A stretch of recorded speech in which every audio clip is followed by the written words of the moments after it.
siang. Perkenalkan, nama saya Vina Nurholifah dengan nomor induk 180302270 dari Marketing 4B. Di sini saya akan presentasikan mengenai hasil dari proposal tugas akhir dengan judul Pengaruh Promosi Penjualan Terhadap Keputusan Pembelian pada PT Toyota Auto 2000 Cibinong. Yang pertama, kita akan membahas mengenai latar belakang masalah. Karena pertumbuhan barang dan jasa yang meningkat sesuai dengan konsumsi masyarakat Indonesia yang semakin tinggi. Hal tersebut juga diutarakan oleh Deputi Gubernur Bank Indonesia, Dedi Budi Waluyo, yang menyatakan bahwa konsumsi masyarakat yang tinggi sehingga mendorong kelanjutan ekonomi, dan salah satu pertumbuhan barang yang semakin pesat adalah di sektor manufaktur. Di sektor manufaktur terdapat sektor manufaktur otomotif, sektor manufaktur makanan, sektor manufaktur kimia, dan juga elektronik dan lainnya. Sektor manufaktur ini menjadi penopang utama dalam perekonomian nasional Indonesia, di mana sektor manufaktur menyumbang PDB mencapai 2.739,4 triliun dari total PDB yaitu 13.588,8 triliun. Selain itu, sektor manufaktur juga menarik banyak investor untuk mengembangkan di sektor tersebut, dan juga dengan pertumbuhannya sektor di bidang sektor manufaktur ini, semakin terbukanya lapangan pekerja. Selanjutnya, salah satu sektor manufaktur yang paling berpengaruh di Indonesia adalah sektor manufaktur otomotif mobil, di mana banyak produsen mobil ternama dari luar negeri yang membuka pabriknya di Indonesia. Selain untuk meningkatkan kapasitas produksinya, hal tersebut karena Indonesia menjadi pasar terbesar penjualan industri mobil di ASEAN. Hal tersebut diungkapkan oleh Sekretaris Umum Gaikindo yang menyebut bahwa pasar terbesar di ASEAN adalah Indonesia dengan 35% marketnya. Dan salah satu produsen mobil terbesar yang ada di Indonesia adalah Toyota, PT Toyota. Dan untuk mendistribusikannya, PT Toyota memiliki dealer resmi yaitu PT Toyota Auto 2000, di mana untuk salah satu cara untuk meningkatkan penjualan, untuk mempengaruhi konsumen melakukan pembelian, pastinya adalah dengan melakukan promosi. Untuk itu, berdasarkan hal tersebut, berdasarkan latar belakang yang telah saya utarakan, saya mengambil judul Pengaruh Promosi Penjualan Terhadap Keputusan Pembelian pada PT Toyota Auto 2000 Cibinong. Selanjutnya kita ke rumusan masalah.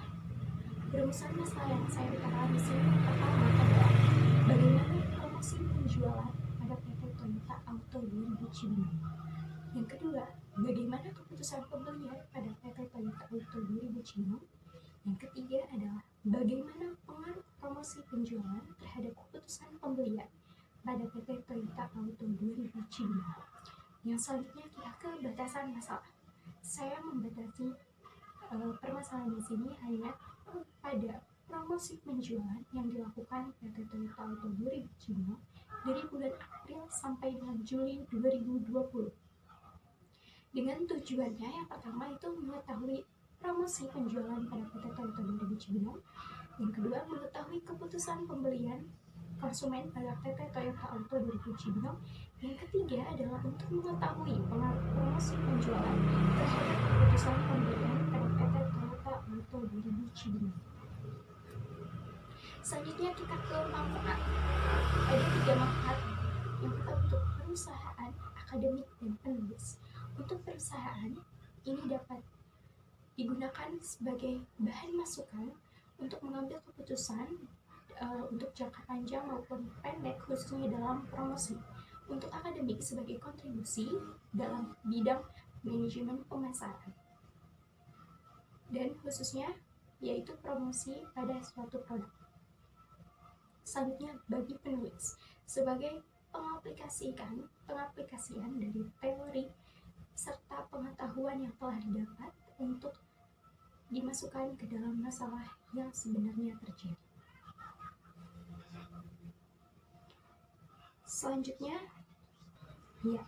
Selanjutnya kita ke tinjauan pustaka. Yang pertama, kita ke pemasaran itu terlebih dahulu. Apa sih itu pemasaran? Berdasarkan dari teori yang telah saya baca, saya menyimpulkan bahwa pemasaran merupakan bagaimana cara kita mengidentifikasi dan memenuhi kebutuhan manusia dan sosial. Lingkungan dari pemasaran ini meliputi banyak kegiatan, dari mulai pengembangan produk, penelitian, distribusi, penetapan harga, pelayanan, dan juga kegiatan komunikasi. Intinya, kegiatan pemasaran di dalamnya itu terdapat penganalisaan, perencanaan, pelaksanaan, dan juga pengawasan terhadap suatu produk untuk mendapatkan apa yang diinginkan. Yang selanjutnya kita ke bauran pemasaran. Yang pertama ada produk. Produk merupakan sesuatu yang bisa kita tawarkan ke pasar untuk menarik perhatian, untuk dibeli, dan juga untuk memenuhi kebutuhan dan juga keinginan dari konsumen. Selanjutnya ada harga. Harga merupakan sejumlah uang yang harus dibayarkan untuk mendapatkan produk tersebut. Di sini harga merupakan salah satu-satunya elemen yang bisa menghasilkan laba untuk perusahaan. Selanjutnya ada distribusi. Distribusi merupakan bagaimana strategi yang digunakan agar barang yang kita buat dapat mudah sampai ke tangan konsumen. Selanjutnya ada promosi. Promosi merupakan penginformasian untuk produk yang ditawarkan untuk menarik perhatian dari pembeli. Selanjutnya kita ke bauran promosi. Apa saja sih yang ada di bauran promosi itu? Yang pertama ada periklanan. Di sini periklanan itu memiliki 3 fungsi, yaitu untuk informasi, untuk membujuk, dan juga untuk mengingat sebagai pengingat. Yang kedua ada promosi perseorangan. Dalam promosi perseorangan memerlukan kontak personal, di mana adanya interaksi secara personal. Selanjutnya ke promosi penjualan. Promosi penjualan adalah cara yang dilakukan untuk merangsang pembelian dari calon konsumen. Selanjutnya ada hubungan masyarakat, misalnya dengan cara mensponsori event-event tertentu. Yang kelima adalah word of mouth, di mana referensi pelanggan untuk menyampaikan informasi ke pelanggan yang lain. Di sini bersifat referensi dari orang lain, dan juga promosi ini gratis, sehingga perusahaan sangat diuntungkan. Yang keenam ada pemasaran langsung, misalnya melalui telemarketing dan juga mail order. Selanjutnya kita ke promosi penjualan. Contoh dari promosi penjualan itu adalah pemberian kupon, sampel, hadiah untuk merangsang pembelian dari calon konsumen. Dan kita ke keputusan pembelian. Keputusan pembelian melalui 5 tahapan. Yang pertama ada pengenalan kebutuhan, di mana calon konsumen di sini sudah mengenali apa yang dia butuhkan dan apa yang dia inginkan. Yang kedua adalah pencarian informasi. Setelah konsumen mengidentifikasi apa yang dia butuhkan, selanjutnya konsumen akan mencari informasi. Terdapat 4 sumber informasi. Yang pertama ada sumber pribadi, misalnya dari keluarga, teman. Sumber komersial, misalnya dari iklan dan juga kemasan dari produk tersebut. Sumber publik, misalnya dari media massa ataupun organisasi. Dan juga sumber dari pengalaman. Jadi calon konsumen tersebut sudah melakukan pemakaian terhadap produk, dan juga hal tersebut digunakan sebagai pencarian informasi. Selanjutnya ke evaluasi alternatif. Setelah konsumen mencari informasi tersebut, konsumen akan melakukan evaluasi untuk membandingkan antara hal yang paling menguntungkan dari produk yang ingin dia beli. Selanjutnya ke perilaku pasca pembelian. Di sini sebelum itu ke keputusan pembelian. Setelah evaluasi alternatif, kita ke keputusan pembelian, di mana konsumen sudah memutuskan untuk membeli suatu produk tersebut. Yang selanjutnya kita ke perilaku pasca pembelian, di mana perilaku pasca pembelian hanya terdapat dua. Apakah konsumen merasa puas atau konsumen merasa tidak puas? Selanjutnya, apa sih hubungan promosi penjualan terhadap keputusan pembelian?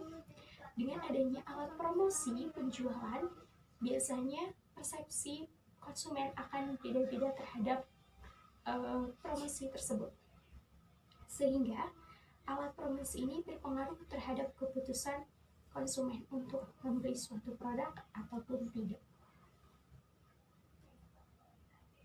Selanjutnya kita ke penelitian relevan. Penelitian relevan di sini saya mengambil 4, yang dimana dari Nur Ahidah, Puspita Dewi, dan Sri Wahyuni serta Budi Prasetyo dengan judul yang berbeda-beda dan dengan judul yang sama, maksud saya, yaitu mengenai pengaruh promosi penjualan terhadap keputusan pembelian. Dengan hasil akhir dari 4 penelitian terdahulu ini menyatakan bahwa adanya pengaruh promosi penjualan terhadap keputusan pembelian. Sehingga penelitian relevan ini saya jadikan sebagai sumber literasi dan juga teori-teori untuk melakukan penelitian ini. Kerangka pemikiran. Di sini variabel X-nya merupakan promosi penjualan yang mempengaruhi Y, keputusan pembelian. Dengan hipotesis awal adalah adanya pengaruh dari promosi penjualan terhadap keputusan pembelian pada PT Toyota Auto 2000 Cibinong. Selanjutnya kita ke metodologi penelitian. Metodologi di sini yaitu merupakan cara ilmiah untuk mendapatkan data dengan tujuan untuk kegunaan tertentu. Yang pertama mengenai waktu dan lokasi. Waktu untuk meneliti pengaruh promosi penjualan terhadap keputusan pembelian ini saya akan laksanakan ketika magang, yaitu pada bulan April sampai bulan Juli 2020. Dengan lokasi di PT Toyota Auto 2000 Cibinong, Jalan Raya Jakarta Bogor nomor 28, Pabuaran Cibinong, Bogor, Jawa Barat. Objek dan subjek penelitian. Yang pertama adalah variabel penelitian. Jenis variabel yang digunakan adalah jenis variabel bivariat, di mana terdapat 2 variabel yang digunakan untuk menguji apakah ada atau tidaknya pengaruh dari variabel independen terhadap variabel dependen. Dan juga variabel bebas di sini. Variabel bebas merupakan variabel yang mempengaruhi variabel lain. Variabel bebas di sini merupakan promosi penjualan yang dilakukan oleh PT Toyota Auto 2000 Cibinong. Dengan variabel terkaitnya, yaitu variabel yang dipengaruhi oleh variabel bebas, yaitu keputusan pembelian. Selanjutnya kita masih tentang objek dan subjek penelitian. Yang pertama adalah definisi operasional. Yang kedua adalah definisi operasional, di mana definisi operasional ini merupakan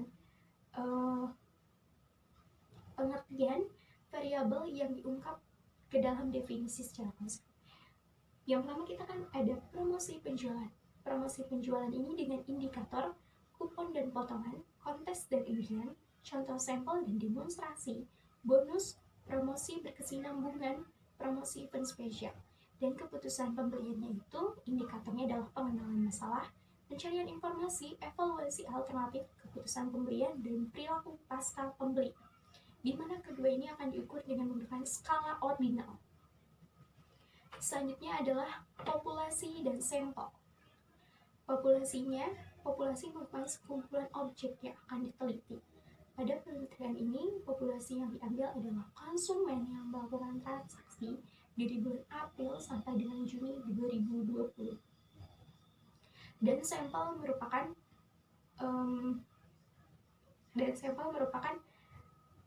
bagian dari populasi yang akan diuji. Jenis teknik yang saya gunakan untuk pengambilan sampel ini adalah teknik non-probability sampling dengan menggunakan sampling jenuh, di mana saya mengambil semua populasi akan dijadikan sebagai sampel. Teknik pengumpulan data. Selanjutnya kita ke teknik pengumpulan data, masih di metodologi penelitian. Teknik pengumpulan datanya yang pertama adalah melalui penelitian lapangan. Penelitian lapangan ini melalui observasi yang saya sendiri lakukan. Kedua adalah studi pusaka. Ini merupakan sumber sekunder, yaitu melalui buku, karya ilmiah, artikel, dan informasi lainnya. Dan wawancara. Saya akan melakukan wawancara dengan tatap muka dan menanyakan pertanyaan kepada narasumber. Yang selanjutnya adalah teknik analisis data. Teknik analisis data ini merupakan proses mencari dan menyusun dari data yang diperoleh agar mudah dipahami oleh diri sendiri dan orang lain. Teknik analisis data yang saya gunakan adalah analisis data deskriptif, di mana itu mendeskripsikan data yang sudah terkumpul. Selanjutnya yaitu instrumen penelitian. Instrumen penelitian yang digunakan adalah menggunakan skala Likert melalui pernyataan yang telah saya siapkan untuk mengetahui derajat persetujuan dari konsumen. Dengan disingkat SS seperti yang ada di PPT yang telah saya buat.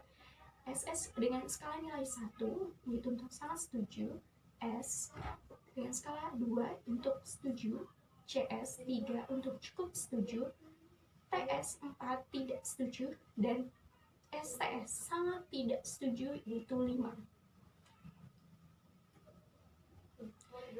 Dan pertanyaan kuesioner telah saya lampirkan pada bagian PPT dan juga di proposal tugas akhir sesuai dengan penelitian terdahulu, namun saya sesuaikan dengan objek yang saya teliti.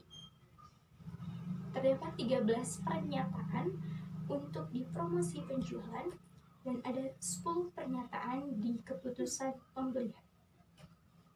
Sekian presentasi dari proposal tugas akhir yang telah saya buat. Terima kasih atas perhatiannya.